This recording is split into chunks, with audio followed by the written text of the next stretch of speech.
ಮೊದಲನೇ ಪ್ರಶ್ನೆ, ಗೃಹಲಕ್ಷ್ಮಿ ಯೋಜನೆ ಯಾವ ರಾಜ್ಯ ಸರ್ಕಾರದ ಯೋಜನೆಯಾಗಿದೆ? Option A Kerala, option B Tamil Nadu, option C Karnataka, option D Andhra Pradesh.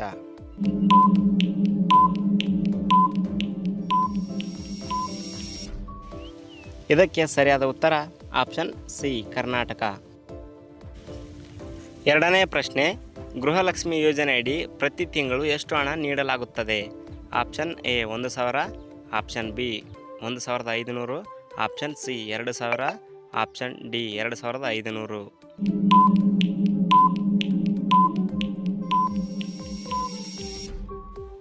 ಇದಕ್ಕೆ ಸರಿಯಾದ ಉತ್ತರ ಆಪ್ಷನ್ ಸಿ 2,000. ಮೂರನೇ ಪ್ರಶ್ನೆ, ಗೃಹಲಕ್ಷ್ಮಿ ಯೋಜನೆಯ ಲಾಭ ಯಾರಿಗೆ ಸಿಗುತ್ತದೆ?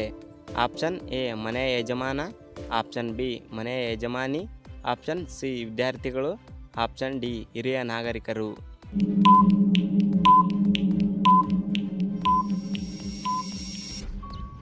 ಇದಕ್ಕೆ ಸರಿಯಾದ ಉತ್ತರ ಆಪ್ಷನ್ ಬಿ ಮನೆಯ ಯಜಮಾನಿ. ನಾಲ್ಕನೇ ಪ್ರಶ್ನೆ, ಗೃಹಲಕ್ಷ್ಮಿ ಯೋಜನೆ ಯಾವ ವರ್ಷದಲ್ಲಿ ಆರಂಭವಾಯಿತು?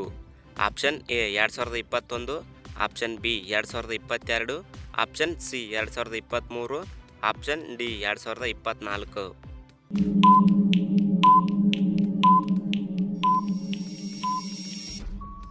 ಇದಕ್ಕೆ ಸರಿಯಾದ ಉತ್ತರ ಆಪ್ಷನ್ ಸಿ 2023. ಐದನೇ ಪ್ರಶ್ನೆ, ಗೃಹಲಕ್ಷ್ಮಿ ಯೋಜನೆಯ ಹಣವನ್ನು ಹೇಗೆ ಜಮಾ ಮಾಡಲಾಗುತ್ತದೆ? ಆಪ್ಷನ್ ಎ ನಗದು ರೂಪದಲ್ಲಿ, ಆಪ್ಷನ್ ಬಿ ಚೆಕ್ ಮೂಲಕ, ಆಪ್ಷನ್ ಸಿ ಬ್ಯಾಂಕ್ ಖಾತೆಗೆ ನೇರವಾಗಿ, ಆಪ್ಷನ್ ಡಿ ಅಂಚೆ ಮೂಲಕ.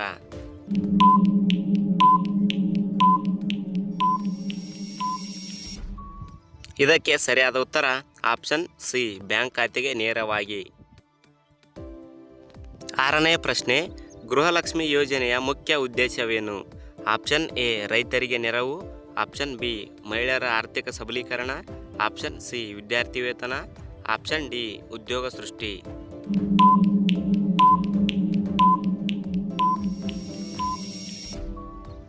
ಇದಕ್ಕೆ ಸರಿಯಾದ ಉತ್ತರ ಆಪ್ಷನ್ ಬಿ ಮಹಿಳೆಯರ ಆರ್ಥಿಕ ಸಬಲೀಕರಣ. ಏಳನೇ ಪ್ರಶ್ನೆ, ಗೃಹಲಕ್ಷ್ಮಿ ಯೋಜನೆಗೆ ಅರ್ಜಿ ಸಲ್ಲಿಸಲು ಯಾವ ದಾಖಲೆ ಮುಖ್ಯ? Option A passport, option B ration card, option C driving licence, option D PAN card.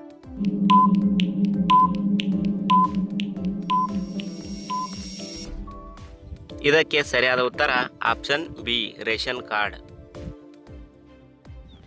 ಎಂಟನೇ ಪ್ರಶ್ನೆ, ಗೃಹಲಕ್ಷ್ಮಿ ಯೋಜನೆಯ ಫಲಾನುಭವಿಯ ಸಾಮಾನ್ಯವಾಗಿ ಕುಟುಂಬದ ಯಾವ ಸದಸ್ಯರಾಗಿರುತ್ತಾರೆ? ಆಪ್ಷನ್ ಎ ಮಗ, ಆಪ್ಷನ್ ಬಿ ತಂದೆ, ಆಪ್ಷನ್ ಸಿ ಮನೆಯ ಮುಖ್ಯ ಮಹಿಳೆ, ಆಪ್ಷನ್ ಡಿ ಸಹೋದರ.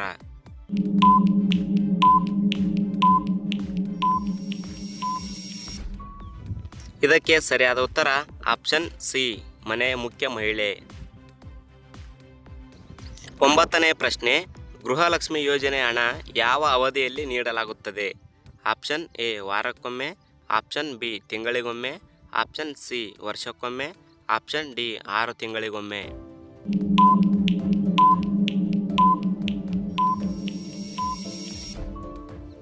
ಇದಕ್ಕೆ ಸರಿಯಾದ ಉತ್ತರ ಆಪ್ಷನ್ ಬಿ ತಿಂಗಳಿಗೊಮ್ಮೆ. ಹತ್ತನೇ ಪ್ರಶ್ನೆ, ಗೃಹಲಕ್ಷ್ಮಿ ಯೋಜನೆ ಯಾವ ವರ್ಗದ ಜನರಿಗೆ ಹೆಚ್ಚು ಪ್ರಯೋಜನಕಾರಿಯಾಗಿದೆ? ಆಪ್ಷನ್ ಎ ಮಹಿಳೆಯರಿಗೆ, ಆಪ್ಷನ್ ಬಿ ವಿದೇಶಿಗರಿಗೆ, ಆಪ್ಷನ್ ಸಿ ಪ್ರವಾಸಿಗರಿಗೆ, ಆಪ್ಷನ್ ಡಿ ಕ್ರೀಡಾಪಟುಗಳಿಗೆ.